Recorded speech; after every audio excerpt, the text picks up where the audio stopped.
Coming at you with another CMBW castover, we have Footment of Shuin versus the Shambler. This is Keyan. I was waiting to see who might be the Shambler, but then I looked at the names up here and saw, oh yeah, it's pretty obvious. This is Cosmonarchy BW. This is the most ambitious project ever made for Starcraft 1. And yeah, it's the OG Starcraft 1 too. It's not even anything to do with Starcraft 2 or Starcraft Remastered. It's nothing.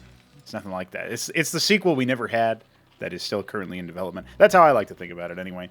But of course, it's also something very different. So as we get into this, this project has seen a lot of changes over the years. One of them is gas income. So you'll notice Geyser is now 6, Ridge is now 4. Capping Geysers is now a Tier 2 endeavor, obviously Protoss notwithstanding. And as a result, you'll notice, anyway, as we get through it, that capping geysers is going to be more rare, but it does give you 8 instead of 6, so it is definitely worthwhile.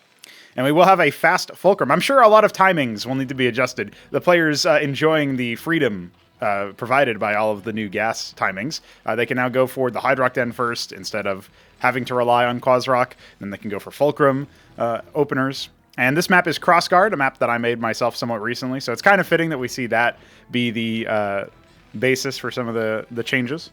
We'll see what happens. I mean, I'm sure a lot of timings are now out of whack, and we might need to adjust costs and etc. But all in all, I think it'll be a nice change with the gas changes. The motivation behind them was to make it so that you could spam, or not spam, but build Tier 1 units that actually cost gas a little bit more freely, instead of desperately worrying about going for something a little bit more like economic and saving all of your money. Now, this is a little bit weird. I'm not really sure why Keyan has gone for the double Circuit opener. That's obviously going to finish and then tickle the Mason, but it'll survive with 15 HP. So no issues there. He can send it back home and repair it. And yeah, I really don't know what's up with the double Circuit opener. That seems like maybe Keyan's shell-shocked or something. He doesn't need to fear vultures as nearly as much because they have lobotomy mines instead of anything else. But here come the Skiths. So Skither cores do move a little bit slower than before. This update also changed some balancing around with regards to that. So Skither core is a flying unit available from the Hydrock Den. Meanwhile, we have the Cyclops out, which is actually going to be able to attack up, unlike the Vulture. If you're very new, then you might have no idea what I was talking about when I mentioned mines earlier, but lobotomy mines are different than spider mines. They don't actually deal damage. In fact, this tooltip is totally wrong. I'm not even sure how we would update that, but the tooltip is hard-coded, clearly. And so yeah, indeed, that will be something that just stuns units instead of deals damage to them. Here comes the Skither core to start tickling a Mason, but obviously it has a decent amount of HP. Although while it's still over the worker line, the Cyclops Splash will be certainly doing some tickling. So this is actually really funny. We should be seeing a few workers go down. Using the Cyclops against himself. That's really funny, honestly. Can he get a third worker? That's really like the main test here. It looks like he can, but narrowly escapes with the extra workers there. Vulture was able to lay some lobotomy mines and otherwise, holding out the choke or whatever. And indeed, there was Tism. So at this point, there should be a reflection. I probably need more than just that. So there will be a Watchdog put down, which is a pretty safe idea. Now, the Cyclops are... there's 3 of them now instead of just 1, and there's a 4th one on the way. And it does matter that the damage increases. Obviously, that splash will hit the Skither cores that are grouped up over here. So as this treasury flies over, I think it will narrowly miss the location of the Skither cores.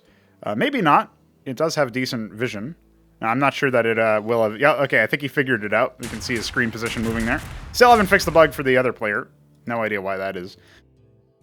And so, yeah, that will be zoned out. There's 2 more on the way as well. 1 base so far for Keyan, and some idle workers to boot. So that's his entire worker advantage right now. 5 more. Cyclops still out of position. Only 1 of them here. There is a Watchdog. So the second one also nearly completed. He'll even kite this Cyclops back. And then, yeah, here we go. All the clumping. All of the air stacking being counteracted. So at this point, the Skither cores really should just dedicate themselves to harassing the base. He is taking a natural himself. Obviously, the quarry coming in, that's something that the Skither cores could snipe and force a cancel on. So maybe that's what we'll see over here. Yeah, not actually. He's focusing on the treasury and not the quarry. I guess that's an acceptable target in theory, but like you have to rely on Shambler not doing something here instead of like you could have definitely put that damage onto the quarry and forced to cancel. Right, it's 600 or almost sorry, a little bit over 400 missing HP. So you would have thought that maybe something like that would have happened, but yeah, nothing happening just yet. I've been drinking a little too much coffee and a little bit too few water in the early stages of this morning, so if you're wondering why my voice is sometimes a little bit hoarse, that's why. But hey, coffee isn't the only thing, isn't something just for you to drink, it's also something for you to 3, if you know what I'm saying, so you can check out the bottom right-hand corner of your screen for that. Another lobotomy mine going down in the mineral line. I'm not sure what value that's going to have, I guess it'll just confirm the scouting. But now the Hatrosk is indeed done, the Vulture darts upwards. Maybe you can come down and pick off some workers once they're stunned. Maybe that's something that we could think about doing, is having the lobotomy mine also lower armor during its slow. Because it stuns for 2 seconds and slows for 6, but obviously, like...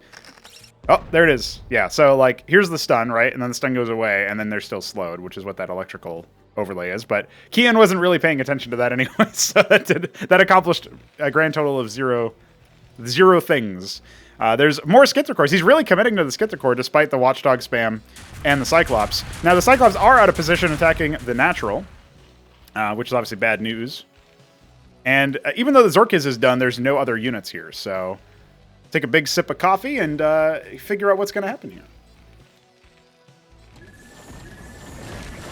Yeah. I think the Watchdogs are going to be a little bit too much here.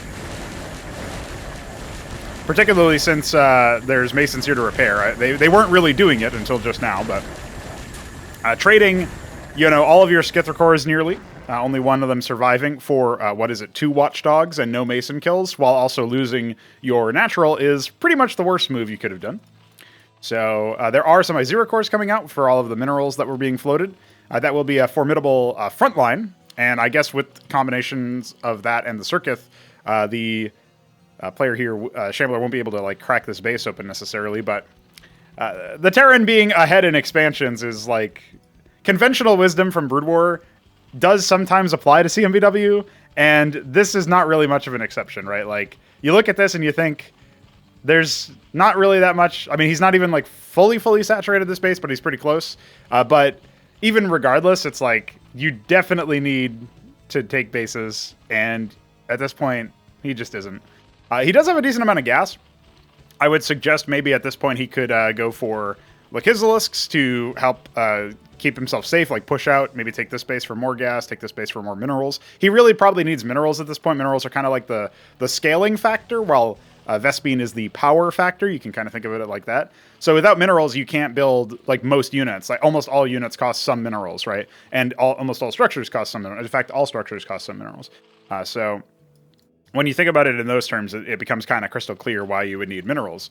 So if you need to scale up your production, then you need to at least secure a mixed base. Whereas if you just need to scale up your tech power, then you can go for one of these gas-only bases like this. But at this point, you know, Shambler's fairly entrenched with his Watchdogs. He's got, you know, some coverage. He's got some Goliaths moving around, just scouting around for extra bases, like in the corners. There's no island bases on this map, so it's really hard to have like a stealth base. And look at that, Lobotomy Mine actually stunning the front line here. And then a little bit of a slow. That Cyclops will get cleaned up. Not really a whole lot going down here for Keyan. In fact, I think he maybe lost a single unit out of that, so that's not too bad. There is obviously some potential. Oh, he's kind of kiting him towards the Lobotomy Mine, which doesn't look like it'll proc here. Just barely out of proc range. And one of the Goliaths does go down. There's 3 more over here. This actually could be pretty devastating here for Shambler. And this is one of those things that happens is if you commit all of your resources and all of your production to military, then you can be in a really rough spot. So this can totally just get run over. There's all these bunkers being made, which we may call trench foot or anchor in the future. If you're missing out on the unit renaming polls, then check them out. Lobotomy Mine buying some significant time there. But ultimately, at this point, we're seeing the bunkers come in, and there's only a Goliath. Okay, there's 2 Goliaths now. I think the number of bunkers might throw him for a loop, but at this point, that's not even the base that's under attack, so this does have to be respected, right? You do have to worry about that. The Scythocore obviously getting focused down by the Watchdogs not being super useful. But there you go. One of them canceled. This one has nothing in it, but it will indeed also be broken down. And now the command center lifting off. Hey, we might call the command center Trove or Ministry soon. So that's another renaming poll you can vote on. And the transfer coming out.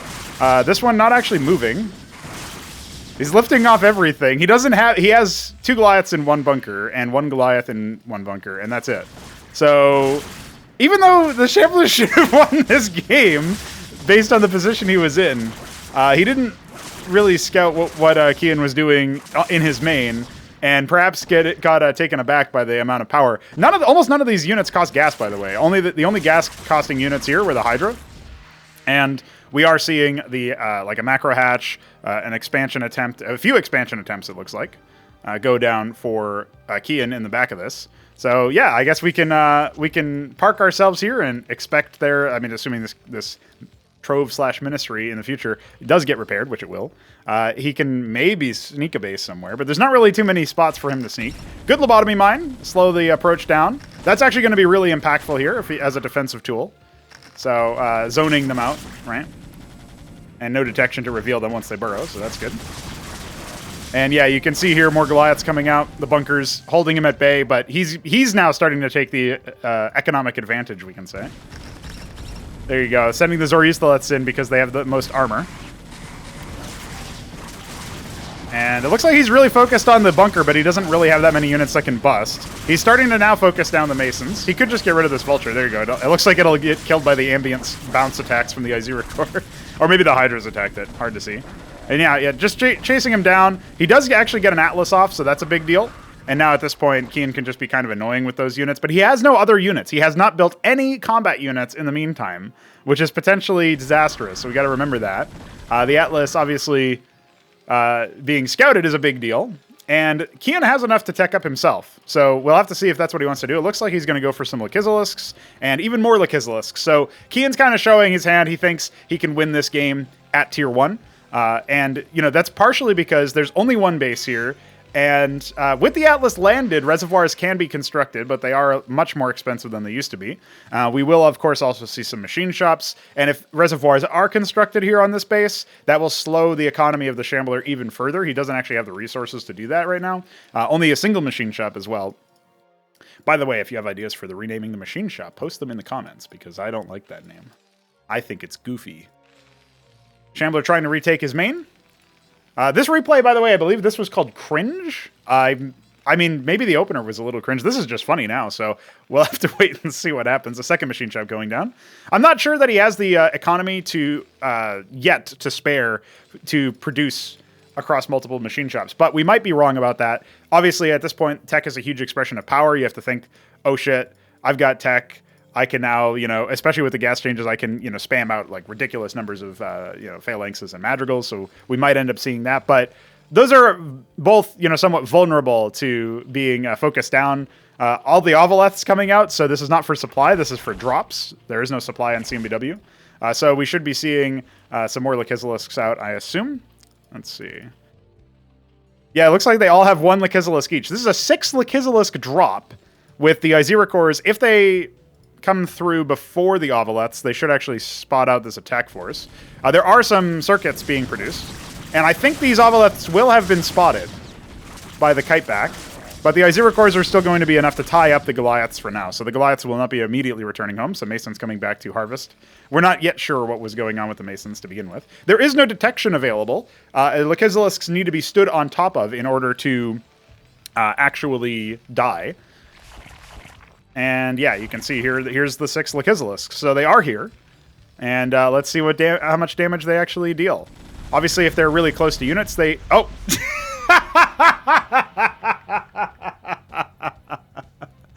The Shambler didn't even let it happen. He instantly left. Well, I was not expecting that one, but there you go. The Shambler conceding. I assume that's what was happening there. I don't see why Keyan would leave unless he maybe fat-fingered his quit button again. But that is perfect. That's some next-level shit, honestly. So, yep. All right. First game in the bag. First cast over with the new gas changes in the bag. I guess we definitely saw a lot more units, but I do think that we saw tech ups a little bit quicker than intended. I think that's probably safe to say. So we'll have to wait and see. Like, it's still very early days for those changes, but in theory, we might have some determinations. And hey, we got 2 more games to cast, so maybe the second game will also be a case where we can take a look at that. And yeah, that's that. And of course, we are back. Keyan in the same spot, Shambler in the same spot, but now it's Protoss versus Protoss. Let's see precisely what occurs in this game on Crossguard. All the maps are on Crossguard, by the way, all the replays, rather. So we'll see how the matches differ. But if you guys are enjoying this look at Cosmonarchy Brood War with the gas changes, then of course, hit the subscribe button, I guess. I feel like most people watching this are probably already subscribed. But if you're not, check it out, dude. We do, of course, have Shambler being very dutiful with his spread on Mineralis. I feel like something tells me this is going to be a much quicker game than the last. I don't know what it is yet. Something just... I feel like I'm feeling a cheesy vibe from this one, and I don't know how to feel about that one, so we'll see. I think maybe it's the fact that he's saturating gas super heavily, right? There's 0 gas being harvested from Keyan by comparison. He wants to go for a gateway first, it seems like, or maybe a lattice. It looks like it will be a lattice. So might be looking to spam manifolds with the gas changes. Might be looking to see if he can get a leg up just by spamming other things, but we already have a Cenotaph out. Cenotaph 100 minerals and 50 gas. I was actually thinking with the gas changes being... making everything cost like 25 more gas might make some sense, like a fulcrum, etc. But the Cenotaph in particular, since gas is no longer a crazy gating factor in the early game for something, small amounts of gas are no longer a crazy gating factor, what we might end up seeing is maybe like increased mineral costs for something like a Cenotaph. Maybe 125 minerals would be sane in that sense. Of course, it is a structure that takes up less build space, so you can interpret that as the build space cost. The other thing we could try to do is, like, if we feel like people are getting it too fast and it's, like, being unstable, we could do so many different things, you know, increase the build time or whatever. But it looks like it will just be Vassals versus Legionnaires. Legionnaires do come up very fast, though. They are very fast, and they are very mineral dependent. So, in theory, like, the idea behind the structure is probably still somewhat balanced, but I also strayed heavily away from stuff like spamming out, you know, like units that have a lot of gas cost associated with them because of the way that stuff was before.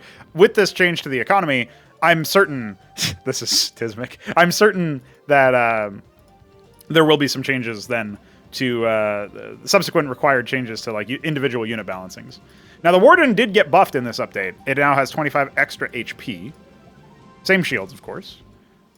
That should make air units a little bit less volatile versus them. And the Spraith Colony also got 50 HP buff, so that's pretty significant. I felt like I didn't want to increase their... what would you call it? I didn't want to increase the rate of...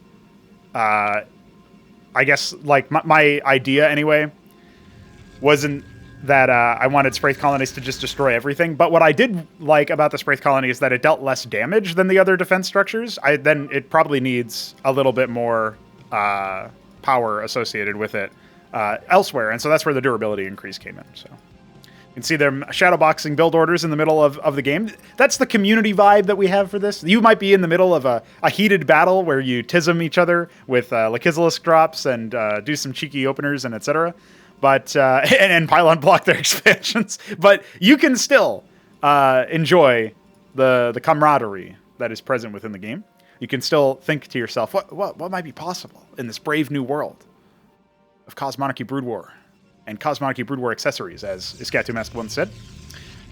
Redundancy pylon here.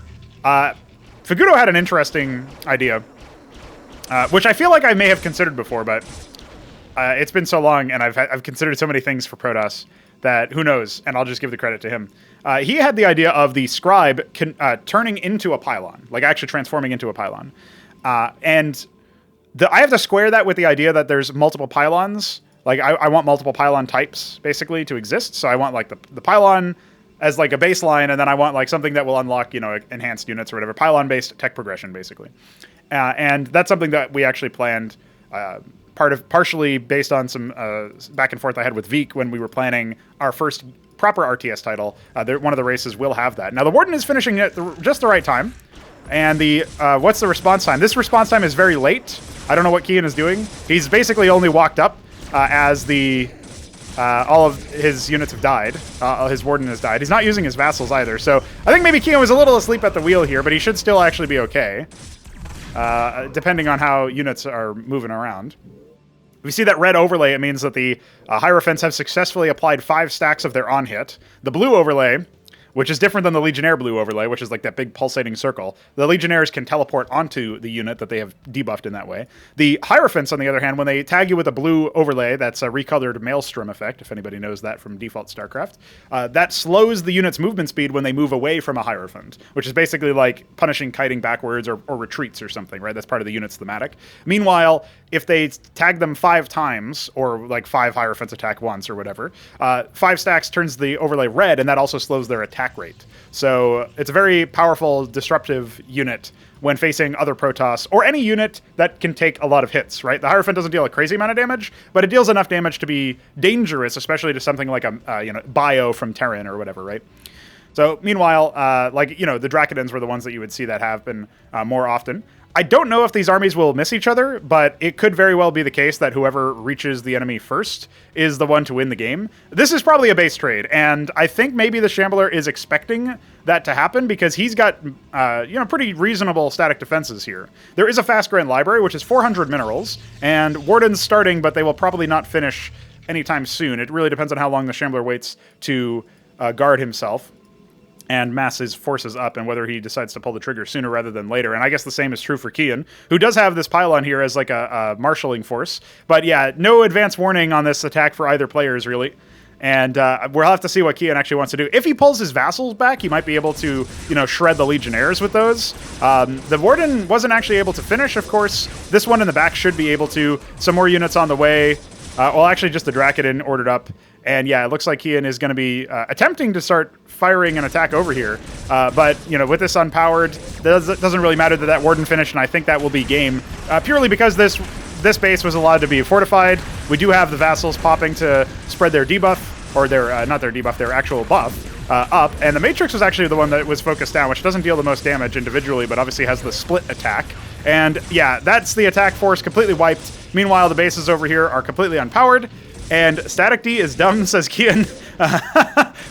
That is his version of saying GG. So there we go. The series is tied up 1-1. Will be decided on the third and final game. But we'll take a look at the score screen first, and then we'll head on out. So, yeah. I'm not sure that these games are obviously the spitting image of, high-level skill play or whatever. But you would definitely want to keep tabs on your opponent, especially when your opponent is building a Cenotaph-heavy army. Legionnaires and Hierophants are more mobile than the gateway units. That's the Zealot and Drakedin, as well as the Ecclesiast. They move a little bit slower. So when you see somebody going for that heavy army, you have to be somewhat aware that they could be in a couple of different spots. And they don't have the same durability as, Legionnaires are less durable than Zealots. Hierophants are probably around the same durability as Drakedins, but they deal less damage. So if you were fighting them with Drakedins, you would win that engagement. So gateway units, they don't have the tempo advantage, but they do have the statistical advantage. And then Cenotaph units allow you to have outplays. So they're really well mixed together, but individually, you would obviously want to take the fights with some forewarned knowledge before you go anything crazy. I did like that we saw some static defense from both players. I thought that was kind of neat. However, of course, Keyan mostly split his up in a few different locations, whereas Shambler's base was more Sim-Citied. So what we actually saw out of that match was Shambler just having the better spot for having all of his static defense involved in the fight. Keyan's was more spread around, and he didn't really have the units nor the reaction time to fight that a second attack anyway. Whereas maybe if he keeps more of his units alive, more of his static defense alive from the first attack by reacting faster, he actually would have been okay. But he was a little bit sluggish, a little bit slow on the draw. So anyway, that's that, and we're going to move on to game number 3. I can't imagine what's going to await us in that one. It is game number 3.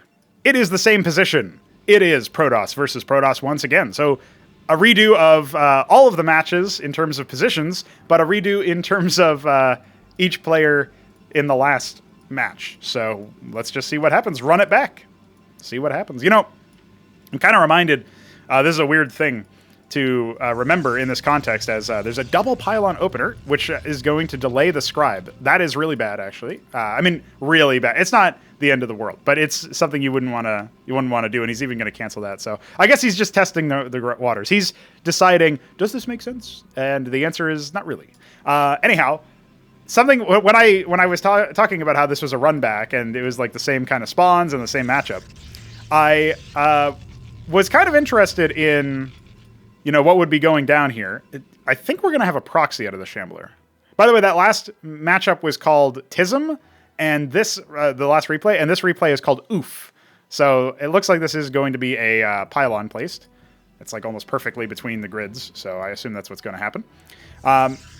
Anyway, as I was saying, the thing that I kept getting reminded of whenever I say, like, oh, run it back, is I think it was MSI 2016 or 2015 or something like that.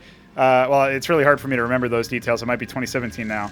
It was CLG against SKT in, I believe, the semifinals of an MSI or a quarterfinals of an MSI. And CLG dead now, of course. And we do have a proxy rogue guy. I can't wait to see what's going to happen with this game. This is going to be stupid. And no scout either from Keyan, so he's got no way of knowing it. Basically, I think it was game 2 they ran a comp, and then game 3, after losing that comp, they ran back the exact same comp. And they were like, dude, we'll just beat him this time. And then they lost, obviously. So, absolutely slapped. But maybe that's exactly what Keyan is thinking here. Just do the same position, same race. Although, of course, it could have been all random. I didn't get that information, despite requesting it in the submission form. Now, the first Hierophant will be moving out. I don't think it's on a collision course with this. Oh, it's kind of close to this. It might spot the rogue gallery. It's like, obviously, it would need to get another move command like the same length as that last one. But what's Keyan up to? He's got a Warden. Okay. This Warden covers, like, up to here. And this Warden obviously can be walked past. So, yeah, there's definitely still going to be trouble. He does actually spot it. And it will be a bar guest first with another pylon being proxied. Jello is not a very nutritious option. So the bar guest is not going to bother attacking, which makes sense. This pylon will not live long enough, I think. I think the Hierophant will kill it first.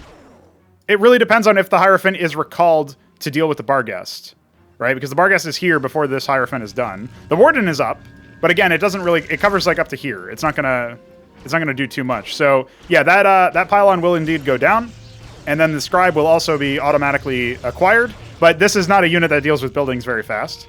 So that Scribe will be taken care of, and there's even a Warden over there, which is a pretty big meme. It looks like only one Scribe went down, so, manageable losses with that second Hierophant. And he's not going to scout up here, so he won't notice the Warden until maybe it's too late. The Kabbalist does get out, so that's good. I don't think it's going to be something that is even noticed. Okay, he's actually tracked. He's tracked it, and he's obviously revealed the Warden. So he knows that stupid shit is happening to him. And he could have, if he was smart, what he would have done there is station the Hierophant here and made a wall, basically, with the Kabbalist. Now, he does have another Warden over here for perfect coverage, unless a Bargus, like, slips behind here or whatever. He can obviously put another structure over there. I don't think that's a perfect wall for the Kabbalist. I think the Kabbalist can still walk past that. It's really hard to know when walls are happening. But at this point, also, Keyan has enough money for an embassy, I'm pretty sure. So he can drop that, get a witness for detection, and just shut this play down immediately. He also probably wants to drop a gateway or something that can deal with like the more frontal fight. The other thing he can do is he can just throw like 4 Legionnaires at this Warden. And if there's no Kabbalist coverage, then it will indeed die. And then, at that point, he doesn't have to worry about that. I mean, I also think he could throw 4 Legionnaires at the pylons over here and force the Kabbalists to either fight them or die. There's a Stargate coming out. So that's an interesting option, as well as a pylon up here for vision. Not a bad shout. Barguest coming in just to see what's going on. Obviously, this will probably be noticed by Keyan. And again, there's an option over here for him to harass. Shouldn't really get too much out of here. Yeah, there you go. Gets zoned away. I mean, you could just put the one Hierophant, like right here, on a hold position order. But the Matrix will also help take care of that. Is this even more Kabbalists? I think maybe Shambler doesn't know what to do. Obviously, he's only now getting a structure back at home, so a very vulnerable position. And I think that's what the Stargate is supposed to be for. It's like, now let me harass him with, Panoptus or whatever. He doesn't have the gas for a Panoptus just yet, but he should get it relatively soon. More wardens out the wazoo, actually, and that means that he's got no, what do you call it? No minerals for a Panoptus, so we'll have to see what he wants to do here. I still feel like an embassy was the right move. What's he going to be doing here? Okay. No, he's just walking through getting intel. Again, like, versus this, you see the cloak focus comp. You also want to know what your opponent is doing. You need an embassy for witness, just to detect, right? So it will be a Panoptus first, almost certainly. There it is in the production. Back here at home, we have a couple redundancy pylons, another gateway, or rather another warden. Grand Library done, but nothing actually doing just yet. He's too busy watching his Kabbalists. And yeah, it looks like this attack force will be coming out here with the intention of disrupting the rogue gallery. Now, we'll see what they target. If they target the pylons, that shuts it down. If they target the rogue gallery itself, that shuts it down. But it looks like they'll be able to break down the first pylon before the Kabbalists arrive. And then I think they should also be able to focus down this other pylon as well. The Kabbalists are not going to be able to break it down in time. So that will indeed be enough. And so the rogue gallery is no longer powered. I don't know what Keyan is doing over here, but he is tisming. He's having a tism time. And now he's even going to get surrounded, so one of his Hierophants will go down. The Hierophant debuff does not reveal cloaked units, so that's something else to keep in mind. Panoptus is out. The second one on the way. And plenty of static defense here. Finally an embassy going down for detection.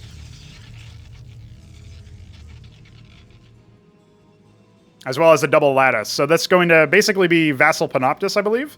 This is a composition that you can run if your aim is to, you know, try to do some pretty good damage here.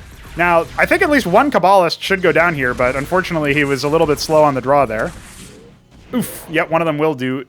And this can just be repowered very easily, very cheaply. And you can see there that, like, blocking with buildings is a lot harder than it looks. You want to wall with units if you're going to try to wall off. So that can just be, you can even do a double pylon to really heavily dissuade that. The cliff advantage giving this warden enough range to start taking pot shots, and now an embassy for a witness as well. Should be more than enough to completely dissuade this play from happening. Another pylon going down indeed. And there's another warden as well. So that's pretty much, actually that might be a wall. I think maybe he's finally figured out the magic formula for walling with those particular units. Panoptus is trying to track where the Kabbalists are going. Still no embassy construction order, so that's a little bit awkward. And vassals are starting to come out, but yeah, he needs 75 gas for the witness. He has the ability to do it. He just is not spending that for whatever reason. Wants to queue up another Panoptus maybe, but there's the witness finally. This one bar guest obviously not going to be able to do too much here with the matrices in play. Honestly, he could just charge forward with the Panoptuses to start picking off the warden and just deny them even more map control, force the vision to be completely out, right? That's sort of what we're thinking. Now, we do see some static defense stacked over here. This is an area where you can indeed drop. I was thinking maybe I should delete that, like, you know, block it off so it can't be used as a drop, since it's very powerful. But, you know, we'll see how that works out. The Kabbalists having to move back. They've forced a lot of expensive static defense. Like, it's not useless. I saw Shambler after the game saying that it was not worth the gas, but I think I look at this like, you've forced your opponent to be so paranoid about them. They've done their job in that respect. It's just, so far, all these built are Atriuses, rapid fire, crowd control, rangers, striders, in a similar vein to the, what do you call it, the Dracodon, which is our name for the Dragoon. And, you know, he hasn't expanded behind this, right? Which he certainly could have. But this game could have gone a lot of different ways. So there will be an expansion attempt now. Hunting around for the Kabbalists, that's what Keyan is doing right now, but he doesn't realize that they've already gone home. Or at least over to this location in general. So the Nexus will go down first for the Shambler as soon as he gets the money back. So that should be sometime soon. And yes, this rogue gallery will just be taken out here. Actually, he doesn't realize that he didn't have enough resources, so his Nexus did not make. He'll have to reorder it now. And there it is. Meanwhile, just going ahead and, yeah, he'll lose a single vassal. Not really the hugest deal, right? And there we go. Even more map control denied, or vision at all denied. This rogue gallery could also go down just to shroud everything in darkness. That's sort of something that I like to do. Psychologically, it has a very different impact, right? But we do have more air units being made. the vassals can get shredded by the Atreus's, but you want the vassals to die to enchant your more powerful units. The Panoptises have the armor, have the capacity to survive the Atreus attacks. I would really be surprised if Shambler is able to win this game anytime soon. If he wins, it has to be later, and it has to be after some more, tech switch has occurred. And I love that in CMBW, even if you have mirror matchups, especially with Protoss, you can do so many different things. Like, your opponents will probably not be able to like track all of the different things that you can do. And I think that's really cool. Obviously, it does instantiate some volatility where your opponent like does something that you didn't expect and you didn't have an answer for. But as long as like, roughly speaking, the different choices can compete with each other, especially with some forewarning and scouting, I feel like you can get a lot done out of that. So Keyan is going for a fast gas base, or I say fast, it's 11 minutes in. He's going to do that instead of taking this expansion. And this expansion will be scouted by the Shambler. So as he's getting his defended, but not actually mining from just yet, he will confirm that Keyan is on one base most likely. This is probably going to be a little bit confusing for him. He won't have spotted this area over here. And the Witness is not being used offensively for any sort of intel. It could obviously fly over here, just patrol between the bases, get intelligence. That's definitely a missed opportunity that Keyan has had this entire time. He's maybe a little bit too paranoid about the Kabbalists, considering they definitely can't do anything at this stage. And the Vassal plus Panoptis fleet, there's what, 5 Panoptises here. That is a decent amount. The Vassals can front load and tank the initial shots from Wardens and the like. And the Matrix, there's only one Matrix over here in the main. And I think maybe, yeah, Panoptises should be able to outrange it to pick off the Nexus, but it's hard to say. At 7 range, it's pretty significant. However, if they can take down these 3 Wardens, they can at the very least, deal some pretty critical damage there. It also really depends on the angle of attack. If they come in from the south, they can pick off these 2 and then tickle the resource line, particularly the gas, is going to be a big deal. Now, these the Kabbalists are now cloaked again, but really I'm not 100% sure. So he's setting out the Witness ahead of time, confirms no base there. We'll see this base here and should probably scout upwards as well. But this will allow him to plan his angle of attack. He sees there's only one Matrix, he probably fancies his odds here. And the Atreus's are nowhere to be found. There is, well, I say that there are 4 Atreus's over here that can shred the Vassals before they can do too much tanking. So he does need to consider his angle of attack. If he attacks from the north, that might help him. But he's going to unwittingly fly directly into this base, I think. No, instead, actually, he's going for the Atreus's specifically. Wants to target them out, but he's clumped all of his units. And so I do think that the Panoptises will fall. Actually, they are taking a little bit of time, but they're flying directly into the static defense. Now, at the same time, if they're taking maximum surface area here. It's a really, really dangerous thing to do. A single Atreus is out. That could be very impactful. There's one Panoptis going down there. There's only 2 more remaining. All the Wardens are popped. Actually, the Panoptis is staying alive long enough with not really great targeting here. And yeah, at this point, I mean, you don't need to worry about the embassy. He might have thought that was a Warden. He's just going to force cancels and force the army back at this stage. Not really much that Shambler can do about that. Next Atreus is quite a ways away, and he should transfer the workers. There's not really that many units in the queue. Obviously, you can see here, plenty of money for Keyan. But the question is, does he even need it? You'll notice this about Keyan's playstyle.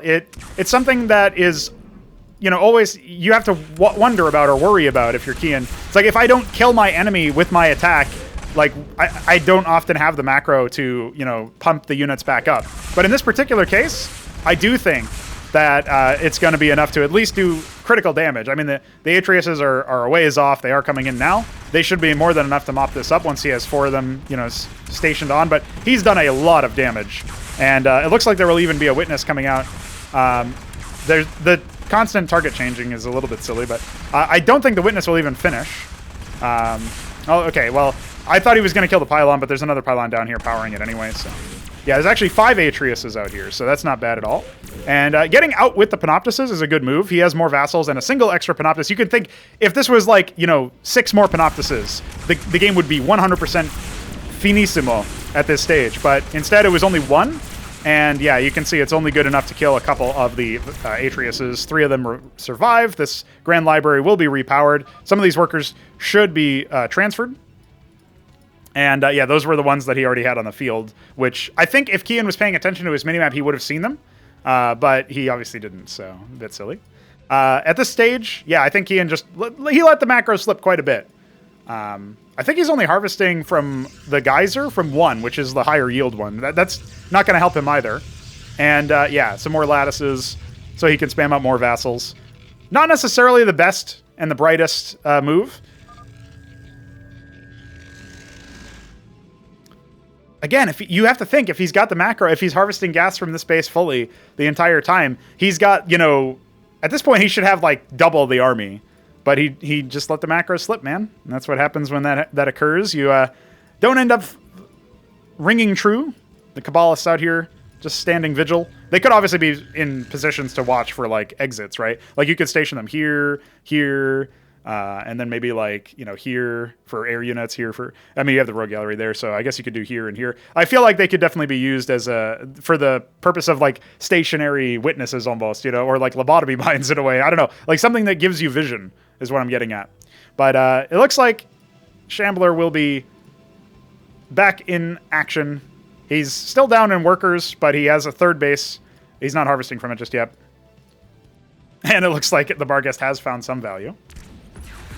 It looks like it will even go down there, so no problems. Only killing a single worker.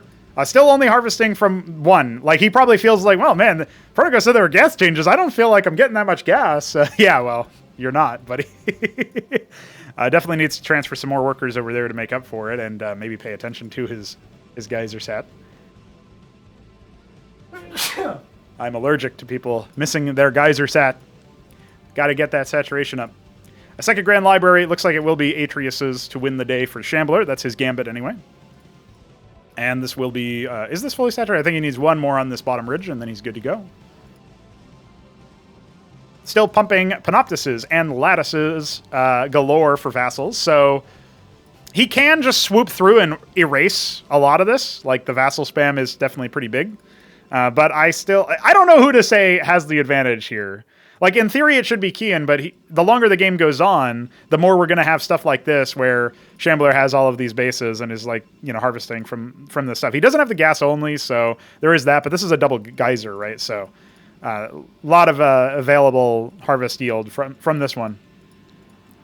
Obviously, this map made before the Vespene changes, so I'm not sure at this stage if I would have a double geyser available so early, given the situation there.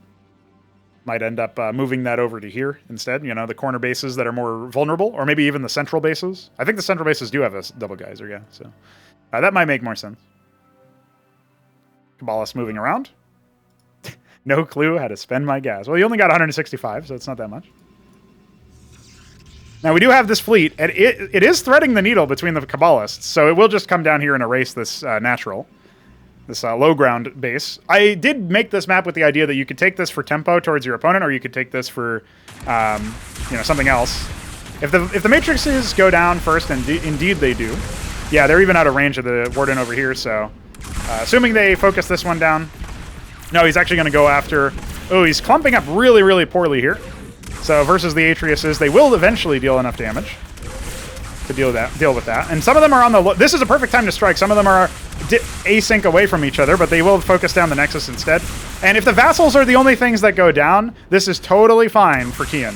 He can even poke in here and pick off the wardens, and then maybe fly down to the main, which is exactly what he's going to do. The Nexus being rebuilt, but huge, huge eco damage here. And now coming in to try to snipe the Atreus's, needs 2 shots for that, so needs to take his engagements, you know, intelligently. Gonna go ahead and continue laying in some eco damage. Fancies himself a shot at another Atreus. He's even kiting around, letting flash shielding do a lot of the work here. Must be a little bit frustrating for Shambler to deal with stuff like this, but he will be losing yet another Atreus, and some of his forces not synced up. He'll have to try to withdraw. I think this is another Atreus going down if Keyan has the micro. It doesn't exactly. And will he be expecting yet another base? I'm not sure if the witness that he had in the base was recalled or died to splash or died to another witness being made or what. But yeah, picking off the extremities here, denying yet another base. This is good work from Keyan. He's doing a decent job here. I think it was after this game he was telling me, you know, it would be really nice if air units could not clump up just a little bit even. And yeah, it would be nice, but that would require air pathing. At least for movement. We could try to make repulsion a little bit faster. But yeah, that Nexus will be going down, and doesn't even look like it was canceled. So Pretty bad because of the fact that Shambler is keeping his money relatively low. We say relatively because we look at Keyan's bank. He's going to go ahead and continue building Panoptises. He's going up to about a control group now. He's even going to go ahead and A-move this rogue gallery. So that's fine. Obviously, when they're unpowered, they should provide less vision range. But you know, that's the only thing that came to mind just now is like, hey, they still provide full vision when they're unpowered. So still useful in that sense. And also, they could be repowered at any point, right? I never really finished unpacking the idea that Faguda suggested of scribes turning into pylons. I think I started talking about that in the previous game. And then we saw the Hierophant Legionnaire attack in the top base. But the idea is that pylons would be what build the units, or build the structures, rather. So you'd use pylons to warp in within power. And it would be kind of interesting if scribes are the ones that turned into that. Because then you would obviously have the idea of like, dude, the vassal fleet is coming as well. Not going to see that Kabbalist, so as long as he doesn't mass up here in that area. I think he's got too much static defense as well for the Atreises to break through fast enough, because then obviously the air units can come in. So these Wardens will not be long for this world. There are no matrices here, and with these bases in this position, I think Keyan's going to realize, yeah, there's probably a base over here. The scribes do get out, which is nice, but assuming the static defense goes down, which it should, Atreises are actually in the general vicinity here, so he's going to want to pull down. Well, actually, no. He just wants to take it. Okay.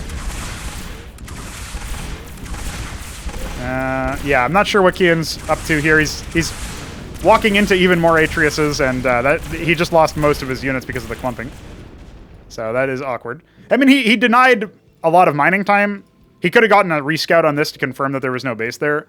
At this stage, he probably wants to go for, like, you know, I'm thinking like zealots, golems, some sort of mineral sink that's useful versus the mass Atreus strat.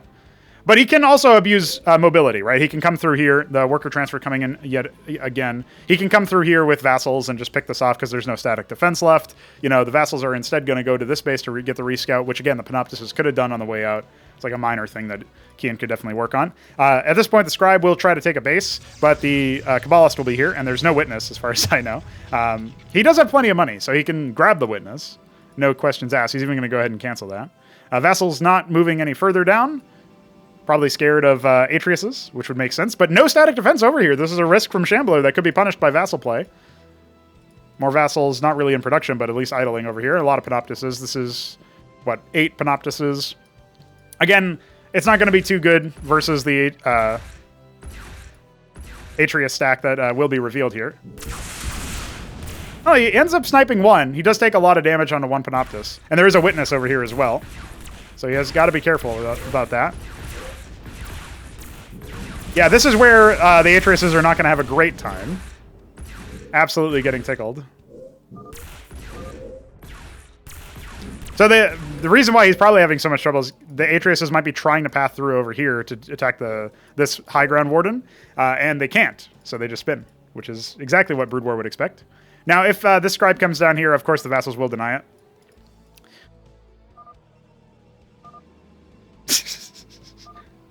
I mean, it doesn't.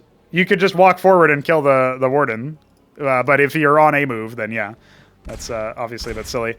The scribe did end up going down. These vassals will go down, but at the very least there will be a confirmation that this nexus is going down, and so at that point,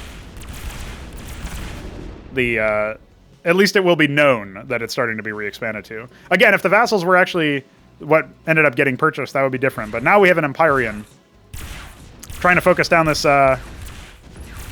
warden. Not a bad play.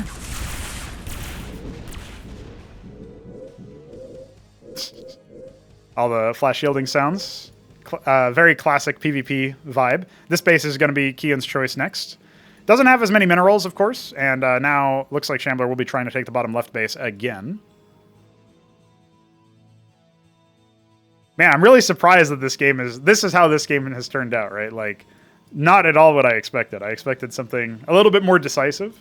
And indeed, I was getting a cheesy vibe, right? Oh, I think I was getting a cheesy vibe for the second game because of the gas saturation initially. I guess it was kind of rushy, but not necessarily in the cheesy sense. This one was a lot stupider with the Rogue Gallery proxy and the Warden up here for whatever reason. Now, the Empyrean, there's a single one. It's basically an artillery flagship, or not really flagship. It's more of a destroyer class ship, you can think of it as. It does have pretty good range. Well, I say artillery is a strong word, I guess. It's got 8 range, which is 1 more than a Warden. And it's 1 more than an Atreus as well. But obviously it fires in a sequence, kind of like a Valkyrie from classic StarCraft. So it fires a salvo of missiles. And until then is, of course, immobile. Cannot receive orders. Clumping up like that is definitely a bad idea. The Empyrean should be able to start doing some potshot damage over here. Another Empyrean in the way. For whatever reason, he's actually not producing from the lattices and not producing from anything else. And I guess the reason is his bank, but I mean, he has some money. I feel like maybe this is going to be an inglorious end. I'm not seeing his attempt at splitting the units, by the way. Maybe I missed it, but I'll take another look at it. But this is not a pre-split. Like, these 3 are 1 attack, these 3 are 1 attack, these 4 or whatever were 1 attack. This is still like most of these can be handled by 1 attack, right? So, yeah, I'm not sure what he was expecting exactly, but the Empyrean should be in the battle, and this Empyrean should be in the battle. And taking the fight over the like high ground over here, this is a perfect idea, especially if you can make the Atreus's focus down the Empyrean specifically. That's a good move. You don't want to get hit with the acceleration issue, though, where they kite forward when in the middle of their attack sequence. And you can see he's even clumping his Empyreans, which is not the best move. Definitely needs to step in here with the Panoptises, though. Maybe try to draw aggro with the Empyreans. If this Atreus fleet falls... Oh, he's given a move command somehow. Misclick, presumably. Yeah, he needs to get the Panoptises in on the action or his Nexus is going to go down, so... Not really much of a split here. But, you know what, forcing some of them back, and again, like, they're trying to focus down some of the other things, like this Warden, they're on auto-attack priority. Nothing coming out of that fleet beacon. Still no Empyrean deaths, but the Panoptises are starting to fall with this. This is where you would kite backwards and use the mobility advantage that you have, but I don't think it's going to happen. Keyan may be finding it a little bit too difficult. Could have pulled workers, even. But yeah, it has nothing else, really, just a couple of vassals here. Another Empyrean in the queue. Again, the macro slept super hard for Keyan in this game. Like, he definitely could have been on the ball with that, but... as he waits for flash shielding. I guess he's referring to the fact that Atreus's were the one unit that needed to counter. But again, like, they have a significant mobility disadvantage. And the Panoptises plus vassals could have just run circles around them in the economic state. But Shambler was not able to... Shambler didn't fall for that, basically, is what I'm getting at here. And actually buying enough time with that, that was an unforced error from Shambler to leave that pylon alive. But I don't think it's going to be enough. This base was not mining. Workers were not transferred. A lot of missed opportunities here for Keyan. But then when the Nexus falls, that should be enough, I think, to call this one. Even if it doesn't fall, let's be honest, it's probably enough to call this one. Yeah, he's just going to focus it down now. Kind of had to rely on Shambler making an error if he was going to do that. And I'm trying to focus down the low HP one. I'm not sure that... Well, they're not focusing down each other. So yeah, that one of these Empyreans will indeed fall. And it was so tight even then that if he just focused one target the whole way through, he 100% would have won that engagement and kept his second Empyrean. But yeah, this one's unpowered. Looks like a Nexus will go down again. Hopefully another couple pylons here. But I don't think it's going to be enough. I think Shambler has probably won the war of attrition. There's some advanced Wardens in this location that will once again screw the pathfinding. But yeah, like what Keyan is observing here is that there should have been macro cycles for Shambler, right? And Shambler also slipped with the macro cycles, but like he should have had more, but didn't. But like Keyan slipped way harder, and there was that decisive engagement. It should have been decisive over here where it wiped out almost everything. Again, like the whole way through, he could have just tabbed back to his base or hit the hotkey to pull up his Stargates and then hit the hotkey to pull up his vassals and just queue up like 2 Panoptises. I know it's not very efficient. Just queue them up and queue up like 4 vassals worth in all of your at that time he only had 2 lattices, right? Like queue them up. Rally them over to the location. That is the level of improvement that was all that was required pretty much to close this game. So while he will feel demotivated and defeated, and he will be defeated, it seems, he shouldn't feel like there was absolutely no chance. This was definitely something that could have been done a little bit differently. So as the Panoptists fall, as the Empyreans fall, they're on hold position, but they're tisming out and not attacking the Nexus, which is probably really funny. As the Tism dance occurs and some more workers are transferred, he realizes he has no fucking mineral income, and he probably realizes it's over, so I'll just go ahead and fast forward. You can see Shambler's paying attention. That's a classic vanilla bug, I'm pretty sure, where they just like fail to get their target on hold position sometimes when it flies away and leaves vision. Did the Empyrean die? No, okay, he's got a second one. Well, we can tell because one of them will be damaged, indeed.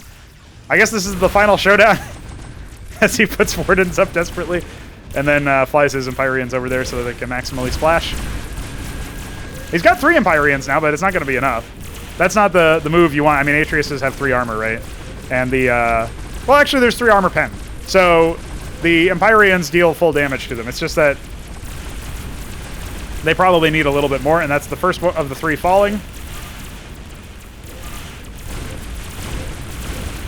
Just go ahead and speed through this. Just a little bit. I'm really surprised we're still in the game. Like, the GG should have been called a lot sooner, but of course, this is what happens when silly stuff happens. Silly stuff happens when silly stuff happens. In fact, Silly Stuff Happens should be the title of this castover. GG indeed. And that is the end of it all. Well, our series ended with the Shambler doing a reverse sweep to take it 2-1. I still think Keyan could have just easily won that game if he had rallied over a couple of Stargate units. Even just like, if he rallies over 2 extra Panoptises, like in the middle of the fight, it's like super helpful with the breakpoint of killing the Atreises. 5 coming over is not nearly as difficult then at that point, but I feel like either he thought he won or he was just too zoned in on the idea that he was going to absolutely smash the micro and win through that way that he completely let the macro slip. Keyan definitely should have won that game, especially after the silly opener that Shambler did, but not using the witness proactively definitely hurt him because I wasn't really able to plan his angle of attack until it was like already super well defended. At that point, he still cracked the defenses and probably took a little bit too much damage in the fight as well. There's like optimizations he could have made on the micro side, but either way, was certainly an opportunity to win. And compositionally didn't have the best answer to the Atreises. You probably want some sort of ground unit, some sort of tank like a Herald or a I don't know, something, golems, etc. That could have won the day. Even a bunch of zealots, which were far cheaper to spam out, would have 100% like occupied the Atreises in time for Panoptises to swoop in, and then like attacks would have missed the Panoptises because the Atreises would have been targeting on them while the Panoptises were like withdrawing and retreating and stuff and banking, etc. And then meanwhile, like the Zealots can do pretty consistent damage. The Zealots can stay alive somewhat well. I mean, they clump up so the AoE would hurt them, but you think of these things. You think of the like, what can I possibly do to solve this? And the answer was to try to abuse the fact that they're not very mobile, that they are very fat, that they do take a little bit of time to path to certain destinations, and try to clump them up, try to get them at one of the ramps. Like the defenses were in a good spot initially, but he still allowed the Atreises to come through, maybe because he felt too scared of the Kabbalists to actually expand. The one time he did try to expand on the high ground, obviously did get shut down by a single Kabbalist because his witness died elsewhere in the map somewhere, or maybe it was just buried in the base. I don't know. And that's that. That's the game. Hope you guys liked it. Hope you guys thought it was funny. I certainly did, and that will conclude our cast over today.